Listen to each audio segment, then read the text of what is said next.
State of the Sun Devils with Jeremy Schnell, Jesse Morrison, and Mitch Bareldes, an Arizona Sports podcast. Hello and welcome into another edition of State of the Sun Devils alongside Jesse Morrison and Mitch Bareldes. I'm Jeremy Schnell. I don't even know where to start after that game, guys. I am very frustrated. I don't know if you can tell. I came in very frustrated this morning. It's just this season had been going so well. Kind of. For ASU men's basketball, I am talking about. If you're just joining us, ASU men's basketball lost 68-66 to a very bad UCLA team. Let's just call it what it is. It's a very bad UCLA basketball team that is young. Worse than we're used to when it comes to UCLA in the past. Let's even shrink it. Let's call it last decade or so that we're used to. Tommy Hawkes ain't walking through that door. Jesse, what was ASU's largest... Tiger Campbell ain't walking through that door. Okay. What was ASU's largest lead yesterday? 15 or 13, something along those lines, right? I think it was 15. Right? And they blew it, and they lost by 2. Yeah, and we know why they blew it. And it was completely controllable. Completely controllable. The technical fouls down the stretch of that game by Arizona State. I know you can get mad at the refs for calling them, but they were avoidable, in my opinion. There's two sides to it. From my viewing experience, at least, I thought there were several instances where the officiating, especially during the review process, took way longer than necessary in certain instances. And then to Jesse's point about what was completely controllable, and even Frankie brought it up in the postgame, they have to be more composed in a game like this, in a game in the direction that it was heading, which was very chippy, and you could tell that ASU was really struggling offensively in the second half. UCLA got a massive, 8-point swing just from the flagrant double tech ejection three-pointer. Like, you have to be better composed than that, to Jesse's point. ASU went from up 6 to down 1 in less than a minute of play because of technical free throws and a three-pointer. If they had just gotten three-pointer, they still would have been up 3. And then, they could have survived that one stretch, though, still. But then they added in more technical fouls down the stretch, like the Bryant Celebonge one. What are you doing there? I just don't understand. Just chill, I guess is what I would say. And focus on the game, focus on what you can control, focus on the fact that you need this game because, again, in non-conference play, they weren't a great basketball team this year. They need to rattle off wins in the Pac-12, especially against bad Pac-12 teams. And the past 2 games, we haven't even gotten to the Washington game yet. That was not a good Washington team. They went on the road and they got stomped. And then they come back here and this happens when they should have won. I said at halftime on our account, I was running our account last night, that this should be a game that ASU wins at halftime. Wait, you run our account? Well, we all do, but you interjected it for that? Come on. Yeah, we all do. But yeah, I said that this should be a game against a UCLA team that's not that good, that ASU should win at halftime, and they didn't down the stretch. And it sucks because they were playing, as Bobby Hurley said yesterday after the game, they played winning basketball last night. 100%. Like they turned the ball over 6 times in the entire game, and their three-point shooting was incredible. Yes. Incredible. It was literally just the technical fouls in the second half. Only reason they lost. That's my opinion. Only reason they lost. I thought that the TCU game would be a game that was kind of a wake-up call for this team. They lost that game 79-59, but they were up 30-28 coming out of half. 30-26 coming out of half in the TCU game. And then it got away from them because they got a technical foul. And you would think at that point in the season, everybody would have been like, we can't let games like this get away from us due to things that are in our control. We need to let our play on the court do the talking. And this game was even worse than that.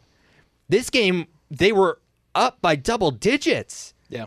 It started to get away from them a little bit before that, right? That UCLA was on a run a little bit. Yeah. But absolutely, unfortunately, this is on coaching, right? Like, because I don't want to say that Bobby Hurley let his team do this, but you have to say, I am the one that can talk to the referees. That is me. That is my job. If he's going to be the one that has a rapport with the referees and they let him have a longer leash than some coaches, because you see it, Bobby Hurley has a longer leash than some coaches in the Pac-12 because he has the reputation of, voicing his mind. And the refs seem to give him that. Bobby needs to say, I will be the one that talks to the refs. You guys do not say anything. Do not get involved in pushing and shoving. Walk away. I agree. But I also kind of wish that Bobby wouldn't get so animated into the refs, because I think it feeds into the rest of the team's mindset. And I also think that if, instead of going at the refs, he was going and talking to his team about, hey, we can't let that happen. And I just don't see that. I see it's just so much. There's so much chaos. As this somebody on Twitter pointed out, there's just chaos ball all the time. And I thought, well, not all the time. At the beginning of the game, it wasn't. It was great. It was crisp. It was clean basketball. It was awesome to watch. 11 3-pointers. Yeah, 11 3-pointers. It was awesome to watch. And then it just devolved into just this whatever that was in the second half. It devolved into what it always devolves into when it comes to the Bobby Hurley offense that we've talked about for weeks and weeks on end. When they start to get in a situation where they are pressured, let's call it, not defensively pressured, but pressured in terms of where the game state is, they kind of just do their little 3-man weave at the top of the key, and then they figure out, all right, well, what are we going to do from here? There was one possession last night. Every member of ASU's offense was standing around the 3-point line. They were up by 1. Like, what are you doing? Go have somebody set a screen and then roll down low. I saw pick and roll in the first half. That's all they run. The only play they run is pick and roll. It gets to a point in the offense where it's either isolation ball or there's 9 seconds on the shot clock, and they're like, okay, I guess we'll run a pick and roll now. And I'll be honest, Frankie was great last night, but if some of those threes that he hit in the big moments in the game didn't go in, we're talking about a different Frankie Collins performance. We're talking about a different offensive performance that really let down in the second half. Frankie Collins, I just want to shout him out real quick. What a guy. Yeah. Number one, he is a dog on the court. A great player. He knocks down big shots when they need him to. He needs to get better at free throws. I think he would be the first person to tell you that. They all do. They all do. Yep. But his defensive ability, the amount of steals he gets, again, just keeping them in the game. And then his maturity is fantastic. Like, he was talking to Bryant Salabonge immediately after the technical foul. He was kind of holding Bobby Hurley back from maybe getting a technical foul himself after the game. He took so much accountability, for the mistakes that they made. Just couldn't have a better floor general, better leader on your team than Frankie Collins. And I hope that he can kind of be the guy that's like, hey guys, we need to make sure that we focus on what we can control and not on what the officials are doing or what the other team is doing to provoke us or whatever. Like, I think that, he's just a special addition to Arizona State. And I think it's huge for them that he has stayed around. And I hope that he can help lead this team out of this little mini slump here, because they have to win games. Like, right now, this team is not even close to a tournament team. They have to win on Saturday. This is a must-win game. This is a depleted USC team who continues to get injured. Boogie Ellis probably not going to play. Isaiah Collier's out. So there, excuse me. There is talks. Fine. Sorry. There are talks that Boogie Ellis might play, so we will see. But if he's out, Bronny James is running the offense, and he hasn't looked that great. He at hasn't all. looked great. He was fine yesterday against Arizona. 6 assists, 5 rebounds. He was running the offense well. He's a solid college basketball player. Correct. Probably going to get drafted into the NBA. Probably. But he is young. He is still recovering from his heart attack that he had earlier this season before the season started. And he's straight out of high school, right? Like he's going to be running an offense as an 18, 19-year-old kid.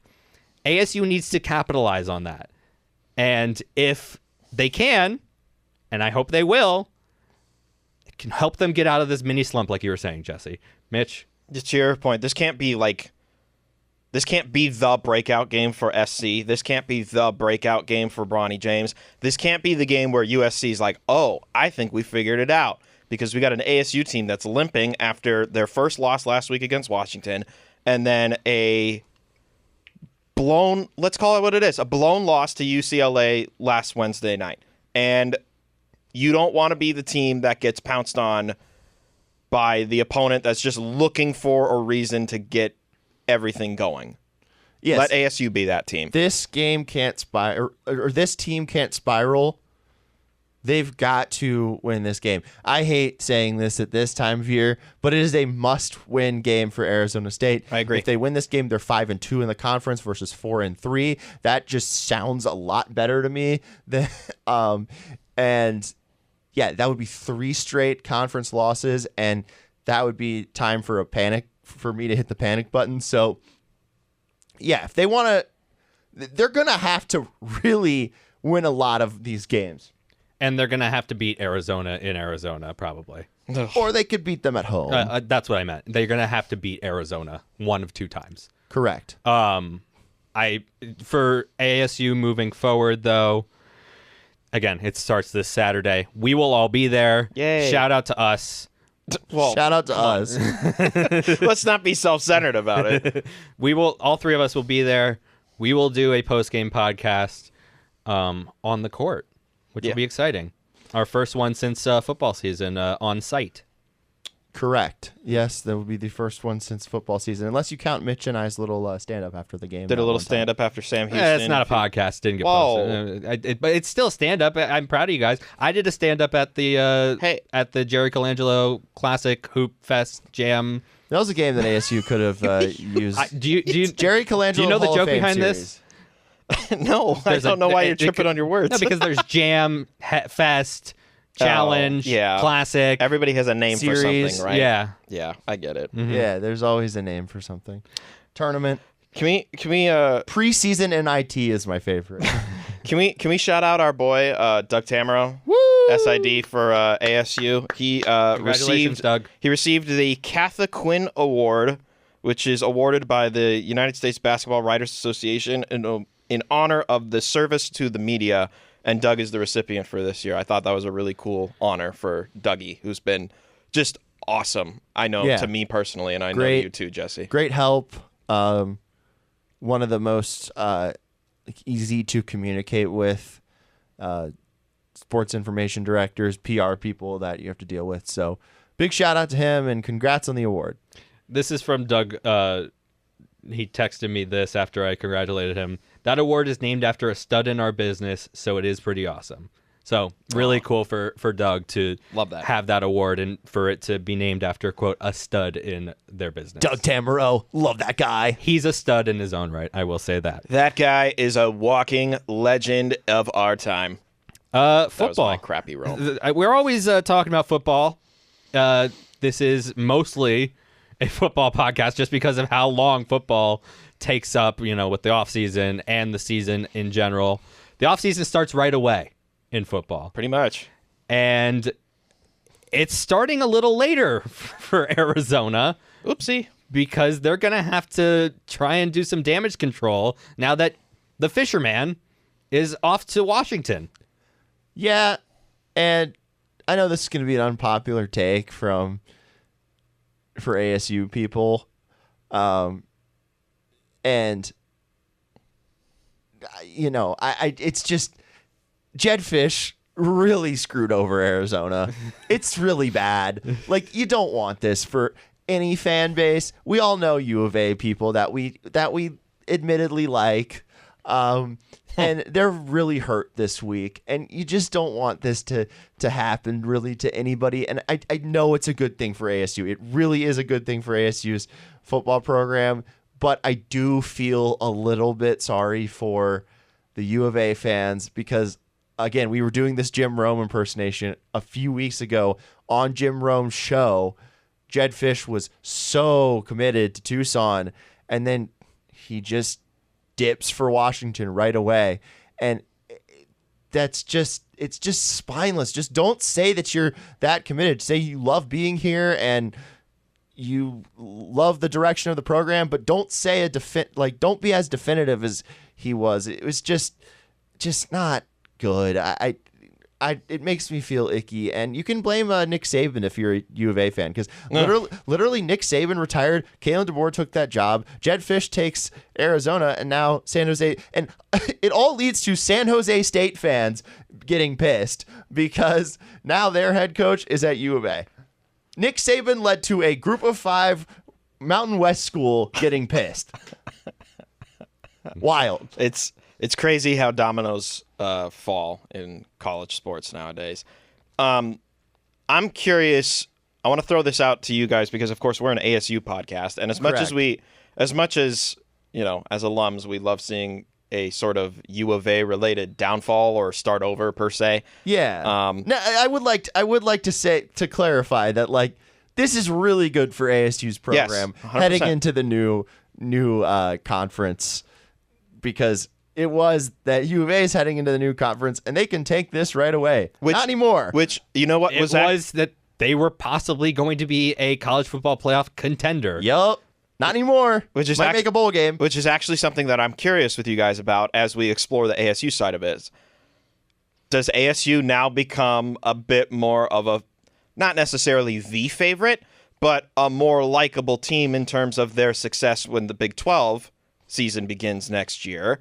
Knowing that, granted, we don't know what's going to be happening with some of the key U of A players, but for ASU, they've had an awesome transfer season. They're retaining their head coach. Yeah, having no AD or no permanent AD currently might be a detriment, but I see no reason as to why this team can't be a top competitor in the Big 12, especially with what's happened around them in next season. I just need to see them prove it. As Wolf likes to say, we can talk about all of these players that they've brought in and what they could do, but we got to see them be better than 3-9. They're 6-18 over the past 2 years, so we got to see better from them. But I do think just moving forward, they're in a better spot than U of A, because I do think, and I'm hesitant to say this, but I do think that Kenny Dillingham is super committed to ASU. I think this is his dream job. I don't really think he wants to go anywhere else. He loves living here. He's from here. He grew up an ASU fan. Now, we are seeing that Jim Harbaugh is considering going back to the NFL, and he is the biggest Michigan man that you've ever met or ever seen. I've never met him. But is that the only scenario that you see Kenny Dillingham leaving if the NFL comes calling? Would that be the only scenario? I think so. And I also think he would want to get to a point where Michigan is, I don't know if necessarily winning the national championship is a possibility, but a deep run in the playoff. Kind of like TCU-esque. TCU or what Washington just did. I think that could end up happening, but I think you've got a solid decade left of Kenny Dillingham at Arizona State at least, because I think this is his dream job. Also, I mean, he could just end up retiring young and being an analyst or something, because he has plenty of time to coach ASU, build the program, hand it off to somebody who he trusts, and then go live his life. So that is something that I could see happening as well, but I really don't see a Jed Fish situation with Kenny Dillingham at Arizona State. But to what Dan Bickley said the other day you just never know with these coaches. You really don't. You never know. They say one thing and they mean another, but I mean, like, this is a weird circumstance not weird. Weird is the wrong word, but interesting circumstance in which Kenny Dillingham literally loves it here. He's from here, and it's his dream job. For Jedd Fisch, it wasn't that. And again, you brought up the Harbaugh thing.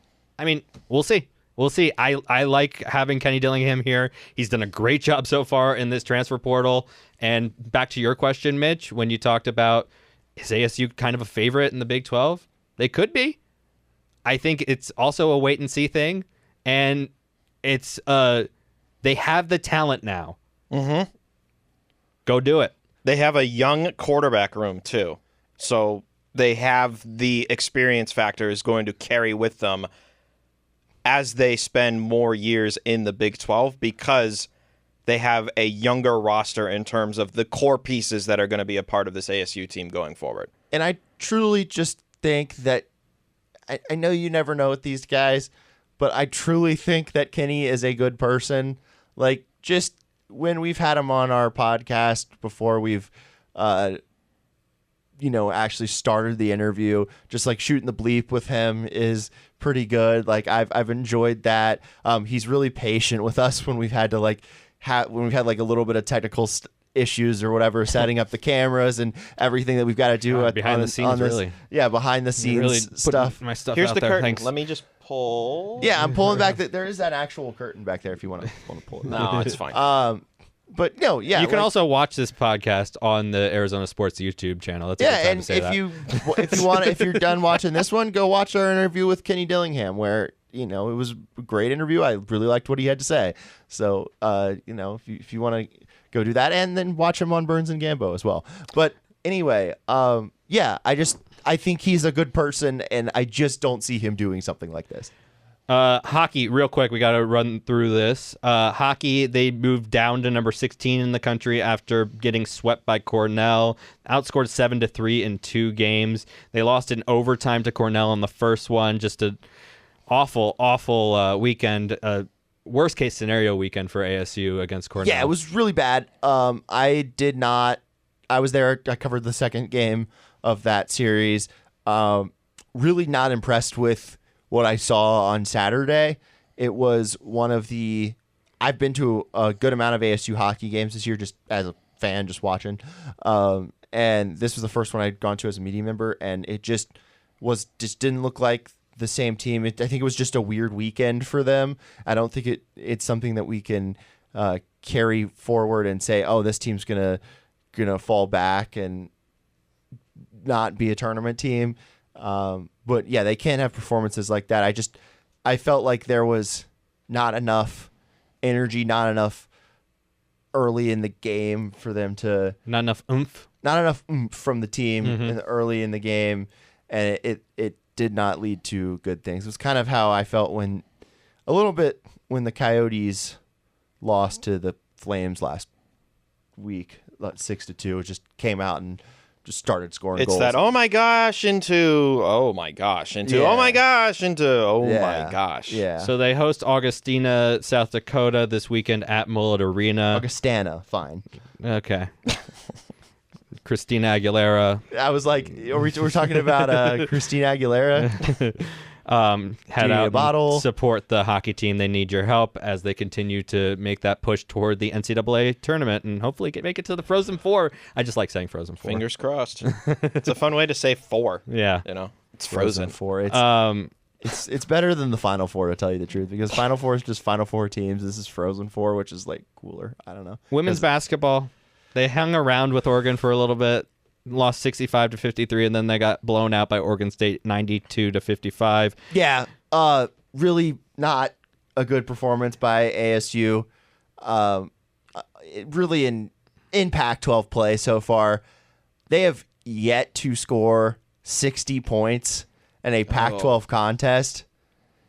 It's rough. It is, and I thought they were better offensively this season, this women's basketball team, but absolutely not. They really missed Ty. I was going to say, is the loss of Ty setting in at this point? I think so, but again, last year with Ty, they only won one conference game, So But they're more talented this year. So if they had that true point guard, it would've helped. Sure, that is true. And I would, and their injuries are coming into factor. Yeah. Again, but just going down the list of games they got coming up here. Washington Schools this weekend. Yeah. Stanford. Oh, Yeah. Coming up pretty soon. Ooh.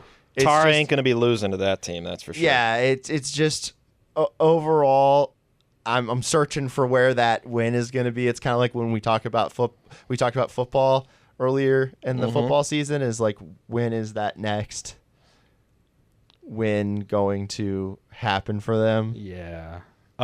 Shout out Jeff Munn. He's probably listening to this on his way up to Washington right now. Starting out, flying to Spokane, and then heading up to Seattle after Pullman. So, shout out Jeff Munn. Get some coffee money. Yeah, hopefully he has a good time out there. Please be careful, Jeff. There's a lot of ice out there. He had a poor weekend. I hope he's okay. Around ASU, let's go real quick. Gymnastics, Southern Utah University in the tri-meet, Jesse? Tri-meet in Cedar City Friday at 7. Yeah. We'll face Southern Utah and Utah State. Do you just want me to keep going? Yeah, go ahead. Okay. It's a long weekend ahead. Wrestling, they're facing the Little Rock Trojans in Arkansas Friday at 6 p.m. Then they face Pitt in Pittsburgh at noon on Sunday. Swim and dive, they're going to be at Stanford on Friday, and then at Cal on Saturday. So they swim at Stanford at 3, and then Cal at 12:30 the next day. That's a brutal turnaround. It's a bunch of ranked groups, too. Like, I think the men's team for ASU is ranked 1 right now, and the women's team is in the top 25 as well. Yeah. But Stanford and Cal, both their men's and women's squads are also in the top 25. So it's going to be a hellish weekend, pardon my verb. Men's and women's tennis have matchups this weekend with Baylor and for the men and Fresno State for the women. Water polo's getting going. They host the ASU Cross Conference Challenge Saturday and Sunday. Cal, Lutheran, Wagner, Loyola, Marymount, and Salem. I wonder if they're a D1. Track and field. They're going to be on Saturday at the Ted Nelson Invitational. Women's golf. Next Monday, they're going to be at Gold Canyon for the match in the desert. And shout out Rashad White. And Chase Lucas. Who are going to be moving on to They both face each other Yes. in the next round of the NFL playoffs, in the divisional round, as the Bucks. It was kind of the Rashad White show on Monday. And then Obviously Brandon Ayuk still playing for the 49ers. They host the Packers this weekend as well. Yep, probably the most prominent League Devils. Best of luck to our ASU boys. That's going to do it for this edition of State of the Sun Devils. You can follow us on X, Instagram, Facebook, and Threads. We have Threads. At AZ Sports Devils on every single one of those platforms. We make it easy for you.